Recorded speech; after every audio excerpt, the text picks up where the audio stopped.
G'day, g'day, wherever you are. Welcome to Mastering Music, Mastering Life. I'm your host, Tony Jack the Bear Mance, here at Deluxe Mastering Melbourne, Australia. And I'm absolutely delighted that after a little bit of time, I have Mr. Mike Fraser. And we're doing it via Skype because we can't get the Zoom thing happening, but here we are. So, Mike, welcome to the podcast, mate. Oh, mate, really pleasure to be here. Thanks for having me. It's a pleasure. Mate, now, you've got a bit of an affinity with Australia. You spent some time here in Melbourne. You love VB. You love the Melbourne Football Club. So... Oh, yeah. Go Demons! Yeah, absolutely. So tell me, what was it, the Airborne album that brought you out here?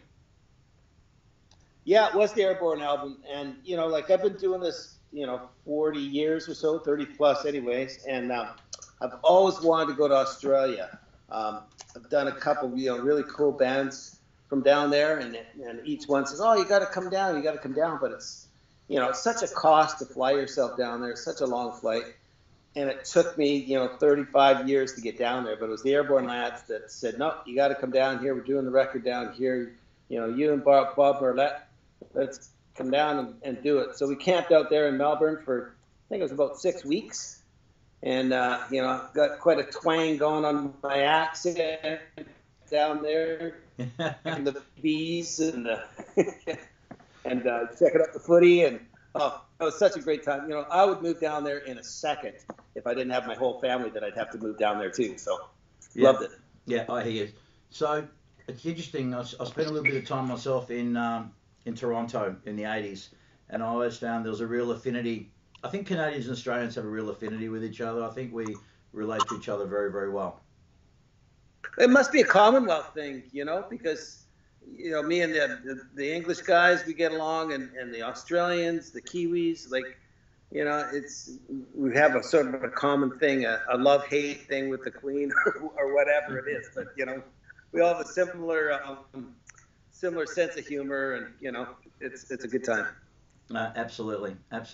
Well, I was saying before we started how I was doing a bit of research on you before the podcast. I mean, your discography is well known, your history is well known, but what I noticed though was there was a distinct lack of just podcasts around, just to sort of for me to get a feel for who you were as a person.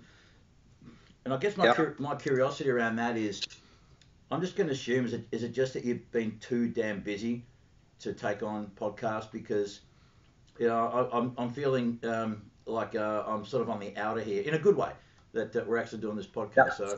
So I'm really honoured that you take up the time to speak with me. But has it just been you've been too busy to do podcasts in the past, that there's a lack of stuff out there with you? It's probably a little bit of that. It's I do, I'm pretty busy. I like doing the interviews. I like talking to people and, giving my point of view out there and all that. But, podcasting, I guess for me is quite a new thing. And, I haven't really been asked. Like, you're one of the first guys that's asked to do one. So I'm totally excited to be doing this. Thanks, man. Let me put another theory to you. And this is what I find interesting is how people, when they're approached. All right, for example, you're a guy that's got a great reputation and a high profile.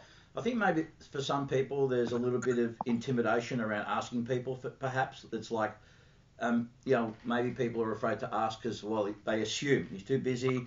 Why would he want to speak with me? What have I got to bring, etc., etc. So maybe there's and I think, and I remember when I first hit you up, Mike, you were very gracious. You were I just put it to you. I said, this is the podcast. This is what it's about. He said, sure, man, let's do it. And I was shocked myself. I thought, fuck, this is quite amazing, So I guess the message, the moral of the story is that people shouldn't be afraid to ask, and they can, you can be pleasantly surprised by the outcomes when you approach people respectfully and. Oh yeah. No, and like my parents taught me years ago, just ask, And so I'd ask, oh hey, can I go out drinking with my friends tonight? No. Yeah. Hey, you just gotta ask. So listen, I know is that a Maple Leaf shirt? Is that a hockey shirt you got on, or that's just a Canadian? No, actually, this is Canada shirt. You know, it's the RAF, or what a Canadian Air Force shirt. So.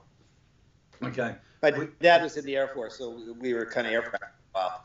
Okay. So you guys had did you guys move around a lot as a result of that? Being in the Air Force? We did, but you know, I think when mom and dad settled down, I think I was about 3 or 4, so I don't remember moving around. But we lived in a lot of Canada, Eastern Canada, all in the mid. And Dad was on a lot of the Air Force bases, and then he had to sign up for another tour, and his next tour he would have to move us all to Germany. And that's when I said no. He says I want to stay in Canada. So we got out of the Air Force then. Mm-hmm. So no, because I thought that was actually a hockey thing. Because the one thing I loved about the love affair with hockey when I went to Canada, I arrived there in the middle of the Stanley Cup. I think it was Edmonton and Calgary, and I fell in love with hockey. And people thought that Australian rules football is brutal, but when I see a sport where they let two guys go at it until someone's glove hits the ice, yes, yeah. Yeah. That's a fucking man's game, man. That's a man's sport.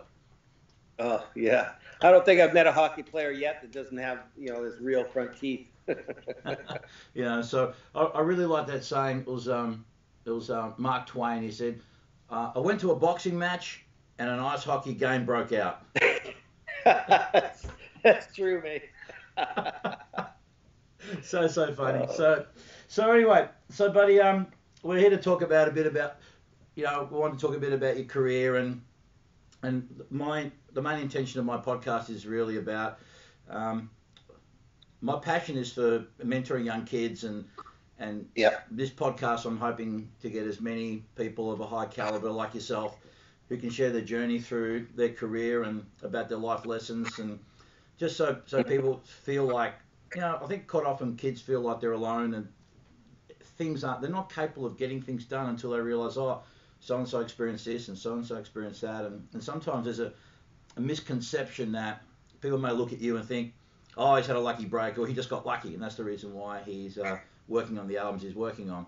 And you and I know that's nothing further from the truth. That's a complete fallacy. So look, I think it's interesting that people wouldn't know that you started work as a janitor, right? Back at Little Mountain?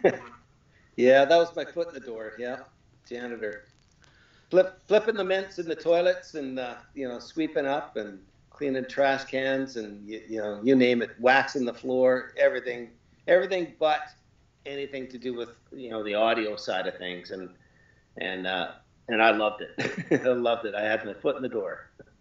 Yeah, I guess it's one of those things that builds character as well, don't you think? I think back in the day, the internships you did build some character. You had to endure a bit of hardship and thicken your hide and just learn to be patient and to be able to talk and build resilience. Exactly, mate. One thing that's sort of my kind of mantra and what I always think of is you're never too high to do a low job. You get some people that they go through college and they spend years in college and tons of money and they get these degrees and then they can't get into the field they want to get into.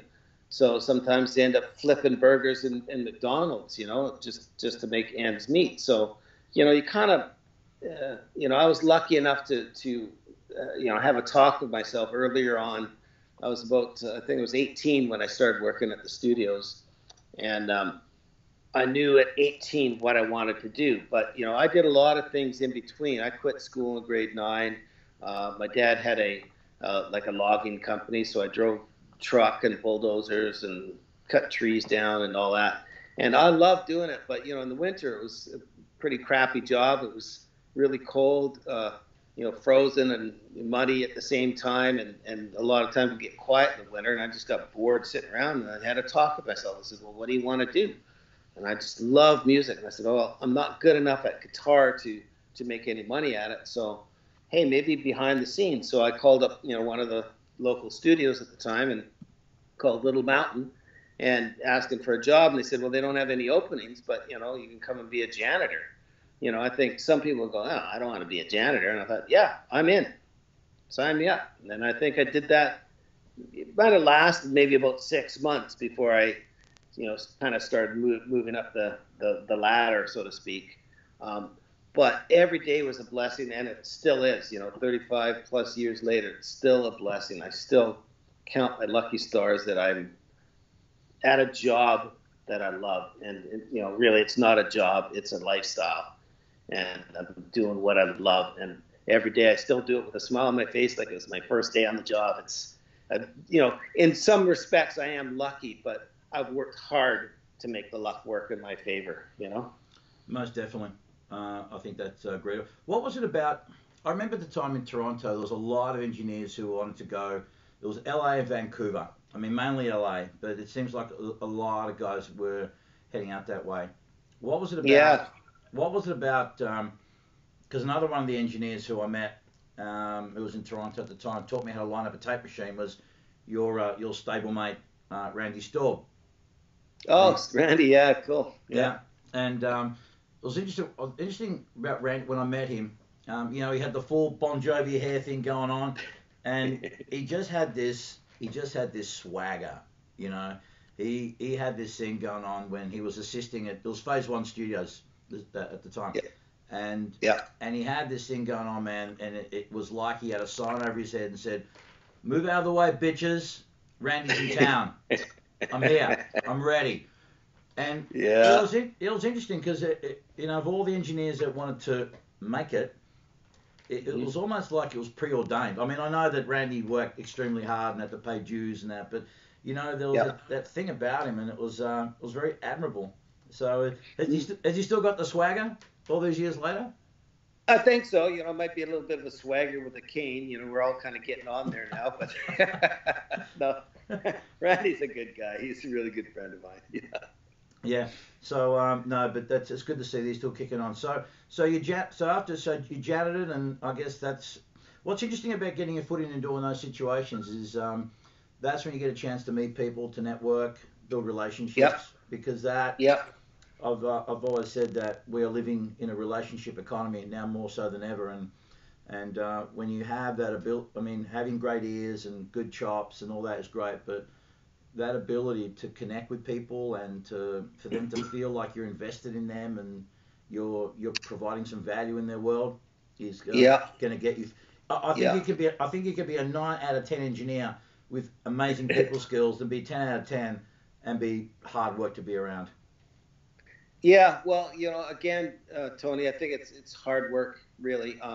Like here in Vancouver, when we all kind of started out here, the sort of the main recording meccas was Toronto, or you went to New York, or you went to LA, and then for the country thing you went to Nashville, and we're just this, back then this little backwater town. Nobody had heard of Vancouver until 1994, where the Canucks played the New York Rangers for the Stanley Cup and almost won it. Went right to the final game, and that sort of put Vancouver on the map. But going back to the music thing.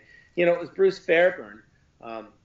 He had done a band called Prism that did quite well in Canada, and then from that, he was involved with the band Loverboy.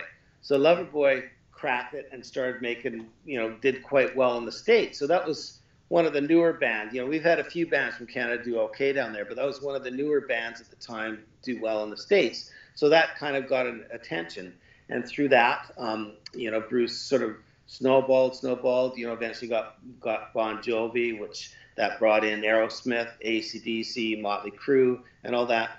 But in Vancouver, our whole thing was all hard work, because some of those big cities like Toronto, New York, and LA, had a recording scene there, from the 30s, 40s, 50s, who knows how long. So they had all this old, great gear and really nicely equipped studios. And Little Mountain, we had, some good gear, but, we had maybe 3 pieces of outboard gear. So, and Bob Rock and I would try and, compete and match with other records that are being out there. We only had a few pieces of outboard gear, so we had to really work hard to match what was coming in. And we didn't realize, well, maybe Bob did, but I didn't realize till later that they had all this gear, all this great gear that we were trying to simulate with nothing. So we just worked really hard at it. And I remember once down at a studio in LA called A&M, which is now Henson, and that's where Randy Staub actually landed after he left Toronto. And we're down there working, doing some project, and I was in one room and Bob was in another room, and I think 3/4 of the guys working there were Canadians. So he says, "What's with you Canadians? Like, what are you doing?" It's like, we just work hard, man. Yeah. You know, to me, it's a little, networking's important, but it's a little less about networking, and it's more about putting your nose to the grindstone, getting her done, and doing a fantastic job, and then make people come to you. You know, you shouldn't have to go to all the fancy schmancy parties and get your name around there to get work. Yeah. You know, just work hard. Yeah. It's a long haul. It's a long haul, and there's what's that saying? You got to pay your dues to sing the blues. Yeah. Exactly, mate. Yeah, it's just, you just got to get, as we say up here, get her done. Yeah, yeah. So, would you say that permanent vacation was your break? Yeah. Yeah. Yeah.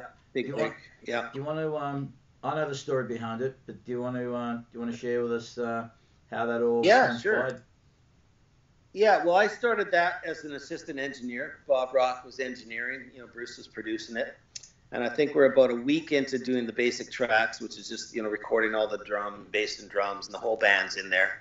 And we're about a week into it, and Bob says, and at the time, Bob was in a band called the Paolas, which did pretty good up here. I think they had a single down the States, Eyes of a Stranger, that did really well too. Anyways, Bob says, hey, we just had this tour booked. He says, I got to go away for 6 weeks, and we're leaving, you know, tomorrow kind of thing.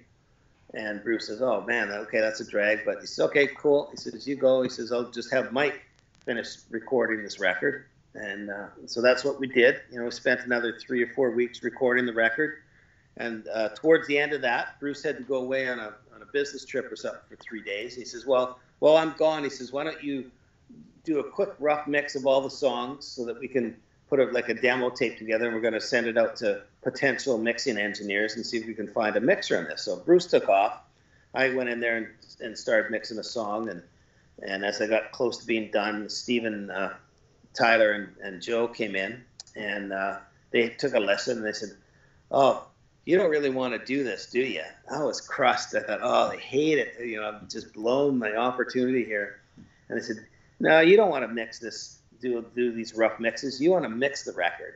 I'm like, yeah, sure. So they said, go for it. So in 3 days, we got 3 songs done. So Bruce came back into town, and he said, oh, you know, let me hear what you did. And I said, well, I only got 3 songs done. He was pissed because, you know, he wanted everything done. Steven says, no, Bruce, check it out. So Bruce sat there and listened to the 3 songs, and he turned to Steven and says, I think we found our mixer. So I went from assisting the record to mixing the record. So that was pretty cool.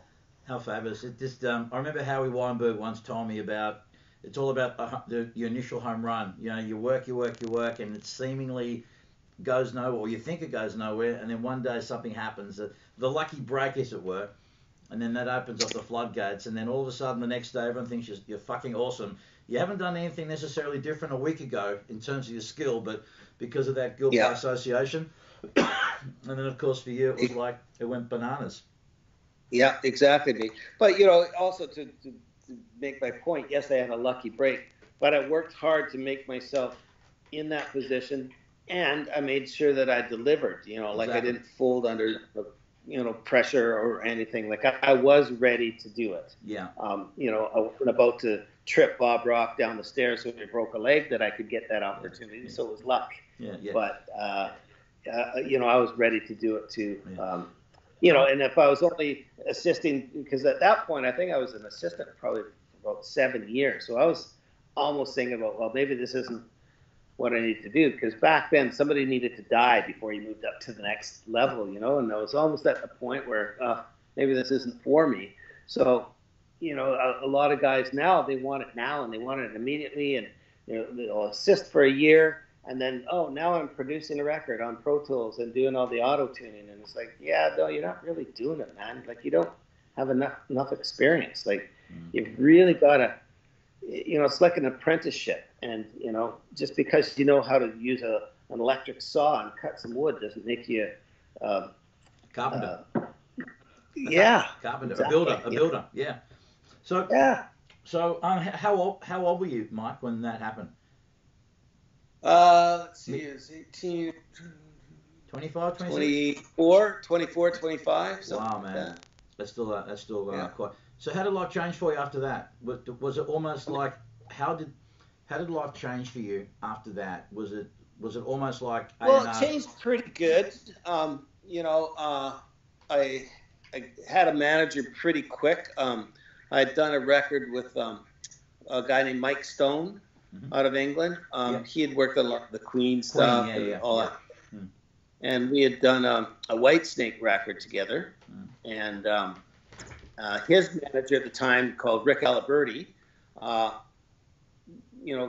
we were in some conversations. Rick came out to visit Mike, and he says, "Oh man," he said, "I'd love to manage you." I'm like, "Dude, I'm just an assistant. Like, I don't need a manager."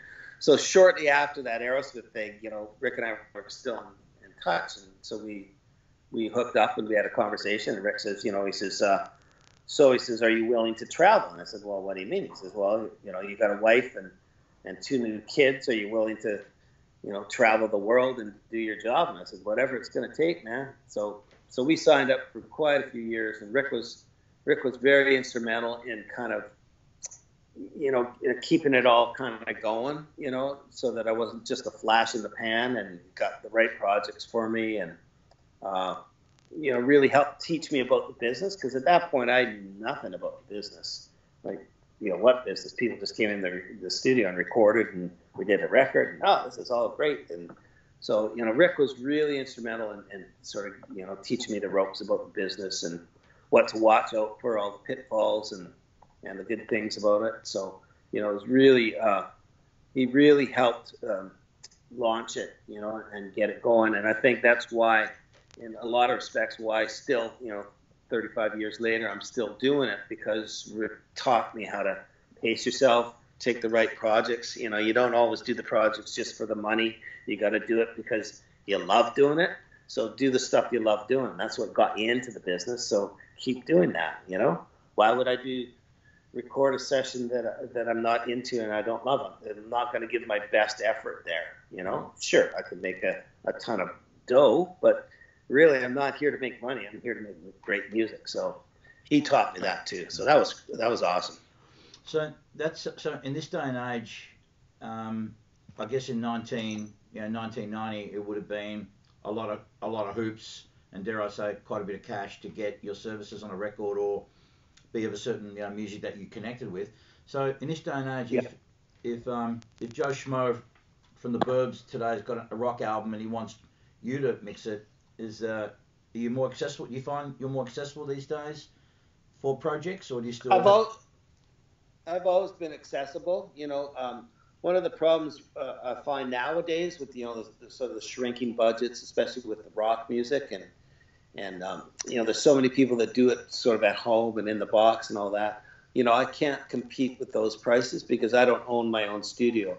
I work out of a couple of great studios up here in Vancouver. One of them called the Warehouse, and the other one's the Armory. Another one's called Hipposonic. Like this, we got some great rooms up here, but they cost money. The studio is above my rate, so sometimes say somebody will come in and say, "I've got 10 songs to mix, and we've got $5,000 budget." I'm like, "Okay, that's great, but the studios are $1,000 a day, and it usually takes a day to mix a song." So already we're in the hole, and that's before I even get paid. So, we got to get really creative sometimes with ways of doing it. I try and give people deals where I can. We've got a sort of a grant system up here that's trying to attract more business into Canada or BC. But the grants only come out once every 3 months, and you've got to apply for it, so you don't know you get the grant until you've probably done your record. So, it's difficult. It's not, it's nothing you can't overcome, but, you've got to get creative sometimes with how you get things done, So you feel right now in the current economy that staying in the, within the studio system that is still viable for you, and it still has its value. Well, we're trying hard. We're trying to make it viable because, everybody comes to, guys like myself and Randy and Bob Rock and that, and they say, oh, we love what you do. We want that sound. It's like, well, that sound is working at a proper studio with the killer gear. We're not just using plugins and mixing in the box. It's like it's the real thing. Well, we can't afford that. It's like, mate, you don't go to a car dealer and say, hey, I want to drive that Porsche, but I can only afford a Nissan. Yeah. Yeah. Like, if you want the Porsche, here's what it's going to cost you. Okay, we can do little deals or whatever, but what can I say? Go have a car wash and get some more money. Like, I don't know. I think there's something to be said also I've always believed in the adage of people value you the way you value yourself, and I guess in a mastering context here, we got a lot of guys working from home, and it makes a lot of sense, and I get it, and you can be competitive, and people can pull some great results, but I still want to think that there's going to, and for the foreseeable future, that niche that will appreciate and value what you're giving them, who want, the experience of being in the room with you and having, the full analog experience and whatnot. For the time being, I believe that still is going to exist for a little while, and I think it'll become more of a novelty as time goes on, and possibly more desirable because as more and more people, gravitate to the in the box digital economy, which has its place, and there's nothing wrong with it. But I think those of us who can be creative and can reinvent ourselves and can find ways to, bring value to clients, there still will be a place for us for the next little while. Exactly. Well, and not, like I love analog, and anytime I can do it, I do analog. But it's almost out of reach for anybody now because it's so expensive. Like it's, $300 for one reel of 24-track tape, and that's 15 minutes of recording. So, you can basically kind of get one song per reel on it. So it's a super expensive way of doing it. And I love, to me that sound of that still hasn't been surpassed. But we've embraced Pro Tools and, in a lot of respects, Auto-Tune or whatever, because they're tools. But what I find is with us older guys that have done it on tape and learned how to really, work hard at it, we use those as tools. But a lot of the young guys come in and they're crutches because they just use the auto-tune right away, or they use the sampling and they grid the drums because they can. And it's like, well, why are you doing that? Well, because now they're exactly right. Yeah, but no drummer plays exactly right. Some drummers, part of their feel is that little lag in the snare and little, got to be a little bit more ahead on this part, a little behind. That was, like with Phil Rudd with AC/DC, that's his forte. Like, in the verses, he pulls the tempo back just a little bit, and then in the choruses, he steps it up, and that's what gives you that angst, Yeah. So if you grab the drums and everything's the same, it's sort of like somebody, talking in a normal voice, and then you edit them to sound like a robot. And, to me, edited drums sound like robotic drums. You might as well use the drum machine. So, a lot of the younger generation, I'm not putting them down, but they just haven't learned how to use technology as a tool. And I think some of us guys, we use that a little bit. Pro Tools is way easier to use than tape. Tape, you had to go in and edit with a razor blade, but if you edited that, well, then that thing suffered, and you couldn't always do another take because you had to erase your take that you just did. You didn't have another track. So Pro Tools, you have unlimited tracks. So there's a lot of great things with technology, but it's just got to be used as a tool, in my opinion, as opposed to a crutch. Yeah, I think one of the other things about analog is the beauty of it. Even though there's recallability, but it forces you to make decisions. It just makes you become efficient at what you do.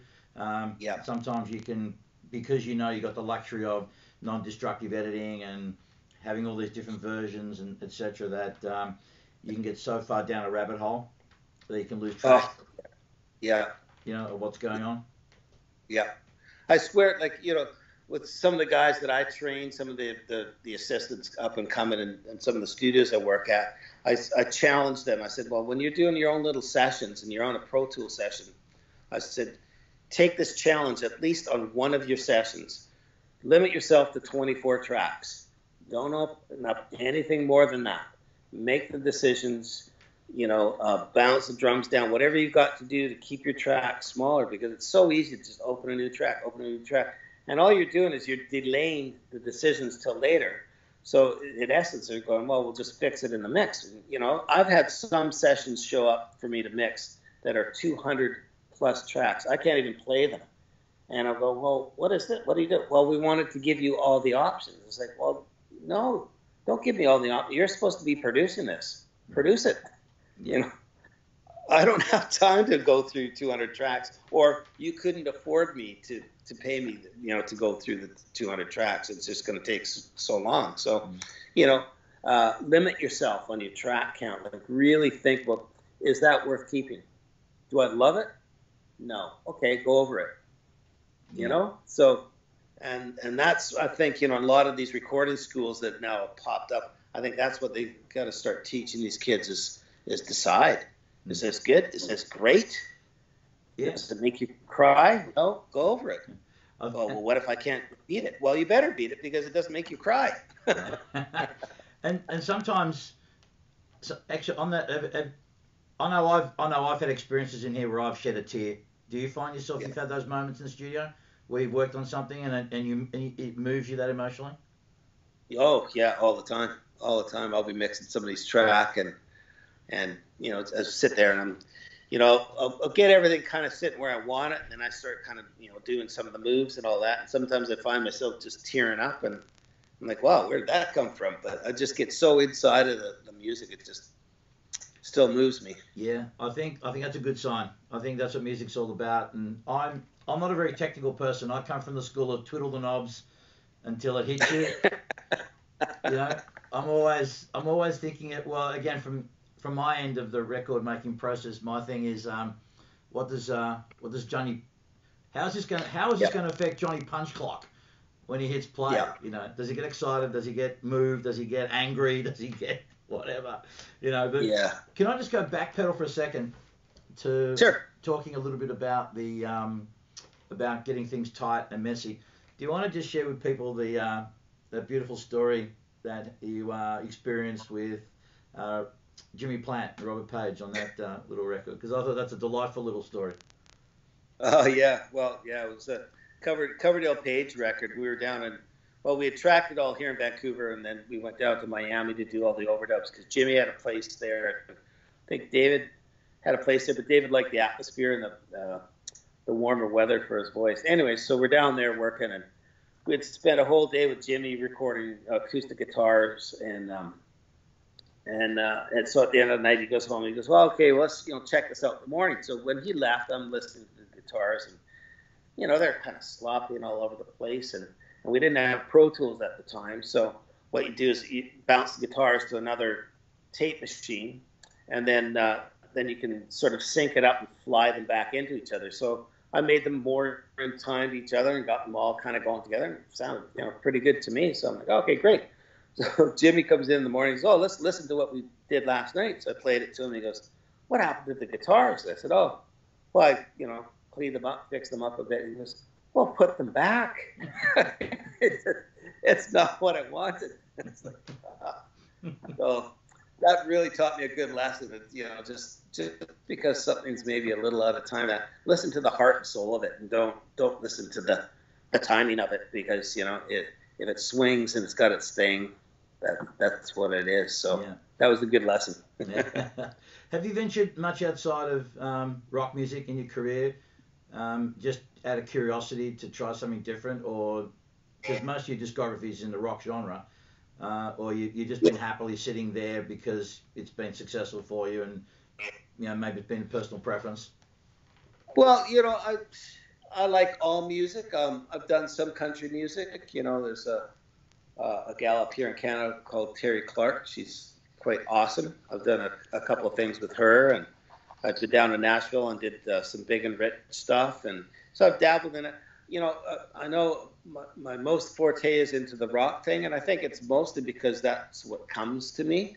I don't actively go out and search stuff out anymore. Like, it's just phone rings and somebody wants me to do something and listen to it and like, oh yeah, I'd love to do that. So, yeah, it's my forte, but I like all genres of music, and I loved working on the country stuff, and I do more of it. I like really the alternative scene too, and I've actually even done a couple of little dance tracks too, which was fun. Yeah. So, just to break up a bit. So you're well known for your work with AC/DC. You've done what the last five albums now? I think so. Yeah, something like that. Right. Yeah. So how did was that a Bruce Fairbairn thing? Was it Razor's Edge the first one you did for them? Yeah, Razor's Edge was the first one, and Malcolm and I think it was Stuart Young, no relation to them, but their manager at the time, Stuart Young, they came to Vancouver and talked to Bruce.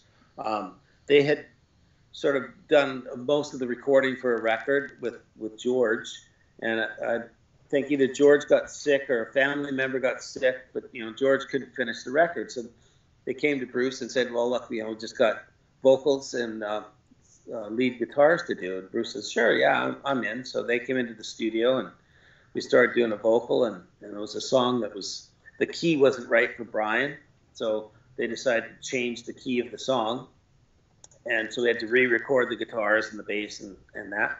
So we did that, and I think Mal and Ang liked the sound of those so much better, we ended up re-recording, all the guitars for the rest of the record. And then I think we even tracked drums on two songs. They wanted two extra songs, and I think that was Mistress to Christmas, and I seem to think Love Bomb was maybe the other one. Mm-hmm. So, but all the other drum tracks were already done. I think we did it at the studio in Ireland or something. So that was sort of the opening of the door to the AC/DC thing. I think they really liked that I got what sound that they like. They're very particular about how their sound works. They really developed it over the years with George and Harry, and they're very particular. And they found a lot of guys they worked with were always trying to change it and make it like this. And so I just kind of got their sound. And lucky for me, I was a huge AC/DC fan, so I kind of knew what it is and what it should be. So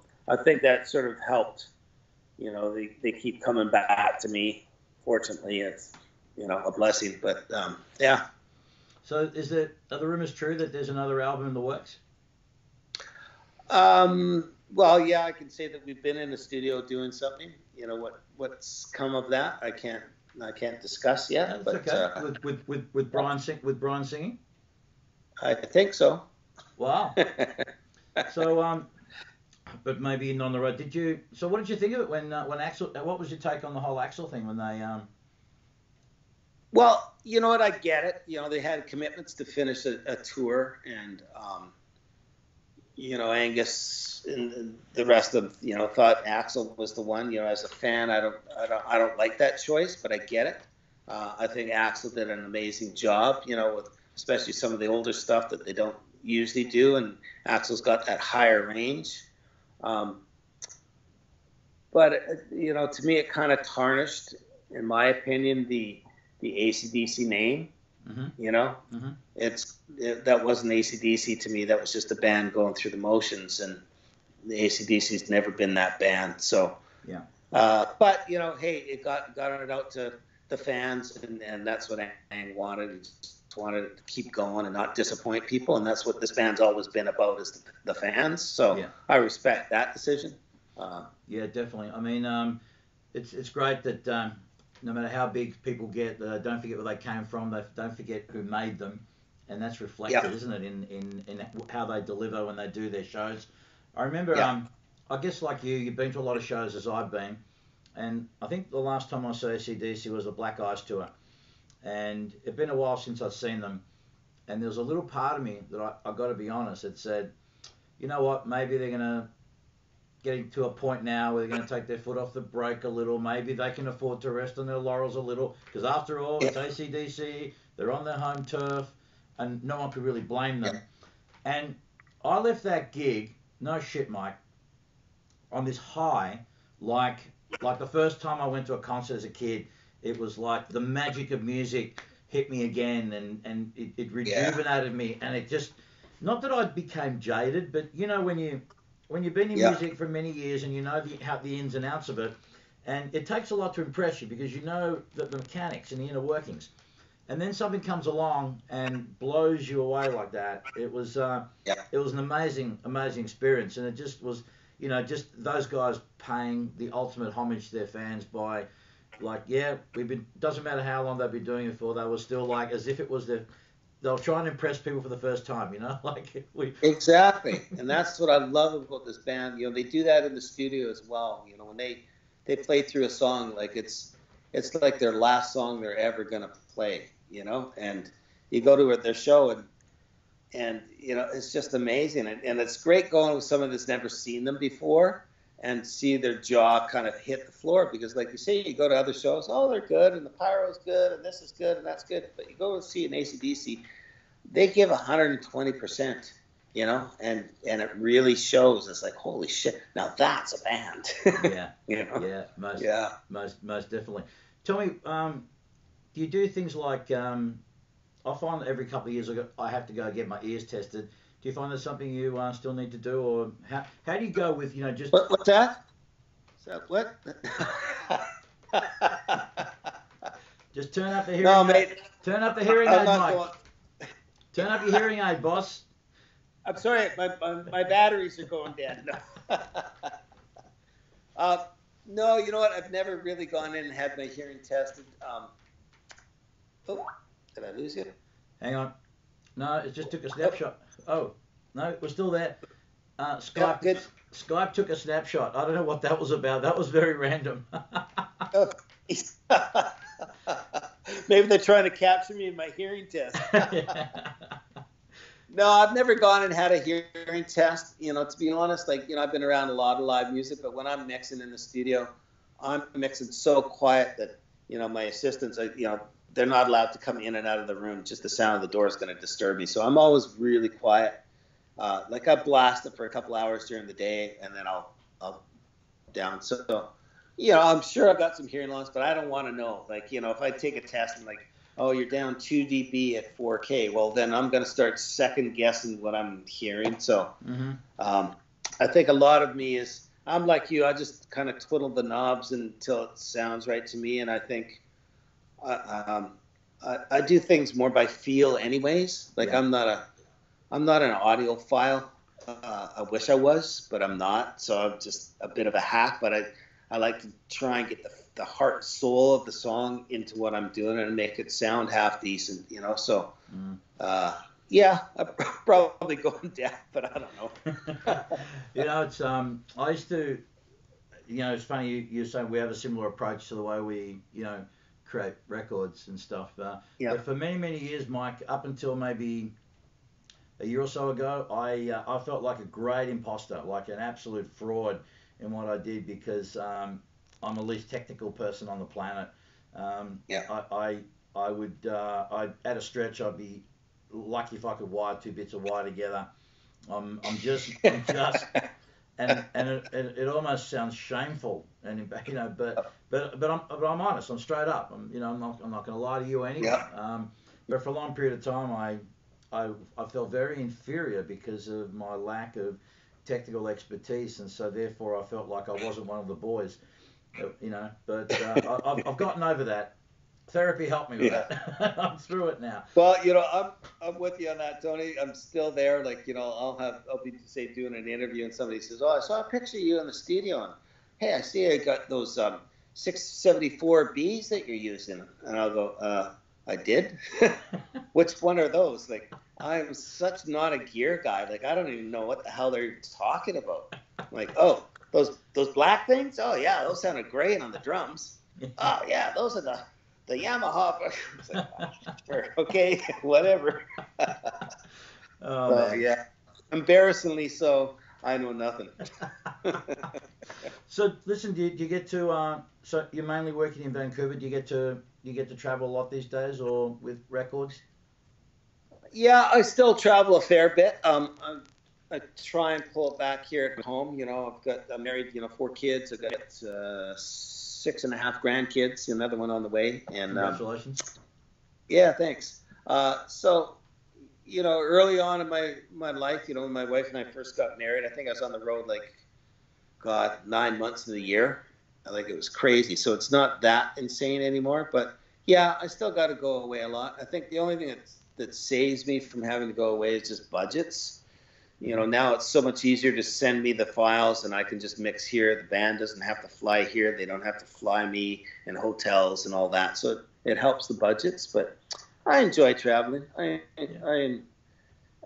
I'm up for it, Like I said, I'd move down to Australia in a heartbeat, man. We'd have you. We'd have you here in Melbourne, and you could be an honorary member of Melbourne Footy Club, and there's no shortage of VB. Yeah. No short. How do you compare VB to like Labatt's or an X or something like that? Like a Labatt's. Oh, it's way better. Like I'm not a Canadian beer guy. Like I don't like the Labatt. Like he'll drink it, but it's whatever.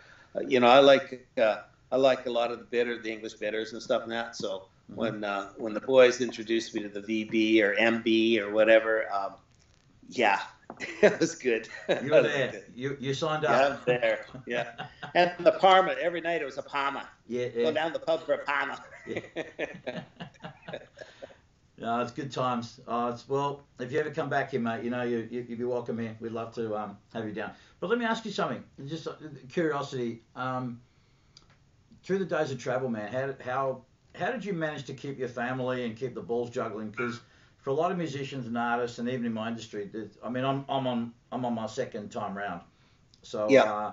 And the job, there's lots of issues there, but the job certainly had played its role, even though I didn't travel. Yeah. So yeah. How did you manage to keep your family and your relationship and while you're traveling and doing a job which is so demanding and takes up so much time? What do you think made it work for you?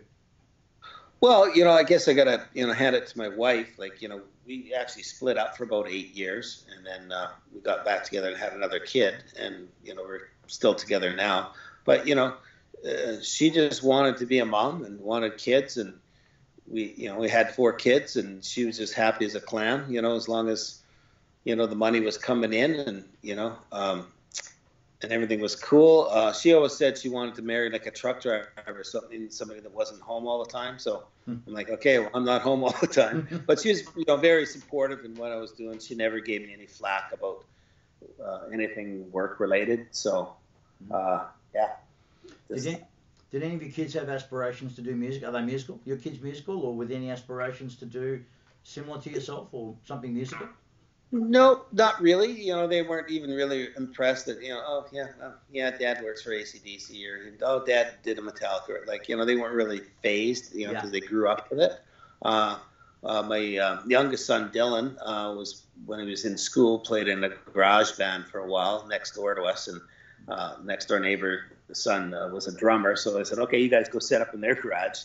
So they had me come over a couple of times and, check it out. And, my son, a pretty decent guitar player and whatnot, but it wasn't his calling. And funny enough, I think every one of my kids except my youngest ended up in banking. So okay, cool. Take care of my money for me, would you? Yeah. Well, or what's left of it, anyways. Yeah. I know I've had people who have said to me, like, I can't believe it. How could your kid not want to follow your footsteps? And I've never been one of those dads who wanted to live vicariously or feel like my kid's got to pick up the legacy. I mean, my dad was an academic. He grew me to be a lawyer. I had no interest in it. It caused us a lot of grief, a lot of difficulty. I'm actually grateful for it, because it's what gave me the drive of the fuck you, I'll show you. But I think my philosophy. Yeah, right. I think the philosophy with kids is, and I tell parents, because I mentor quite a few kids who have that situation with the parents, and I just basically think that, we as adults have had our life, and the kids have got to go off and have their life and do their thing, and you got to be happy in what you do. Yeah. And for me, what's more important, Mike, and I'm pretty sure you'll agree with me, I said, look, kids, so as long as you find something that you love and you're passionate about, and so long as it's legal and it's ethical, then I'll support it in whatever way I can with whatever means I've got. Exactly. I just want... we've always done with our kids, through sports and everything in their life. We're here to support you. What do you want to do? What do you love doing? And we're behind you 100%, and that's all there is. And, my parents were quite a lot like that. My dad sort of wanted me to go to heavy mechanic school and become a heavy duty mechanic. But really that's kind of what he wanted to do. But, he would always not push me, but, a lot of heavy hints and stuff. And it was, I was probably 20 years into my career, and my dad still asked me, so when are you going to get a real job? I said, Dad, I make more in a month than you do in a year, so I think I got a real job. It's funny how that happens. Yeah. I think my dad, it was 3 days before he died, the consolation I got from my dad, bless him, was it's great to see that you're happy in what you do, but I still don't know what the fuck it is that you do. Exactly, man. But somebody's got to do it. Yeah, and that's as close as I'll ever get to. Good on you, son. I'm proud of you. You've done well. I'll take that. Exactly. I'll take that. I'll bank that one, buddy. So listen. I'm aware that you've seen me at the end of a busy day, man. So look, I could sit and talk to you for fucking hours. Oh, mate, this has been great, and I got to get down your way. Maybe we'll do a sit down face to face live one sometime or something too. Yeah, man. Well, one thing I plan to do, after I finish the podcast, I'll just take 2 minutes of your time, but I'll tell you about it in a sec. But no, absolutely, that'd be great, and that'd be wonderful, mate. And just before I sign off, my end is just a couple of bits of advice to young kids who their nose is up against the glass, as I put it. They're looking in, want in, they want a piece of it. What's a good starting point for them to get them up and running, and what should they be prioritising themselves as far as making an impression on someone to be mentored and get a career up and running? Well, I would say the up and coming, the guys that want to be engineers. Try and get your foot in any door you can, a studio, helping somebody out in their home studio, whatever it is, do whatever you can to help them out. And when you're in the room, shut up and listen. You're an engineer. You're supposed to be learning how to listen. They don't want your opinion unless they turn and ask you. But, all you do is listen, listen, listen. Get to the point so that the guy you're working with, so that you've got whatever he's going to turn and ask you, you've already got it done. Because you know him so well, So that takes a lot of concentration and listening. And through that, you're going to learn about what it's going to take to be an engineer. Because, some people look at it as, oh, it's magic. Well, it's not magic. It's just I listen, and I can pick up on the vibe of what they're looking for. And, then I'm already thinking about, okay, how can I achieve that? I know they're going to want this vocal sounding like it's recorded in a loading zone. Oh, gee, I've got a loading zone out back. Okay. So before they even ask me, I go, hey, well, I've set up a mic. Why don't we try this? And they go, whoa, how did you figure that out? Magic. So it's all about concentration, listening is the biggest thing you should be doing as a young engineer, is just listen. Beautiful. You got plenty of years to open your yap and, talk to people like yourself. And now I can, blah, blah, blah. But, in the early years, I just listened. Yeah, I like it. Thanks very much, Mike. Well, it's been a pleasure. It's been an honor, a real privilege, man. Like I said, I haven't seen a lot of podcasts online, and I feel very honored that you spent some time with me today, and I think we've had a great conversation, and it was just nice to get a bit more. I've never been overly interested in tutorial podcasts as much as getting to know about the person behind the reputation and what makes them tick, and the human side, if you will, as well as great to hear stories and great to get and sharing advice for kids, and we've done that today, and it's been such a pleasure. Thanks so much, Mike. Yeah, great. Well, also if you want to, splash my email up on your podcast or whatever, any of the kids want to email me and ask questions and stuff, you know, I don't know, I don't know what I'm getting into here, but I always answer every email eventually. You know, sometimes it takes me a while, but I don't mind. You know, I get tons of emails of kids just starting out, and you know, I'll give it to them straight. I'll, you know, answer questions. So, hey, anybody want to ask me anything?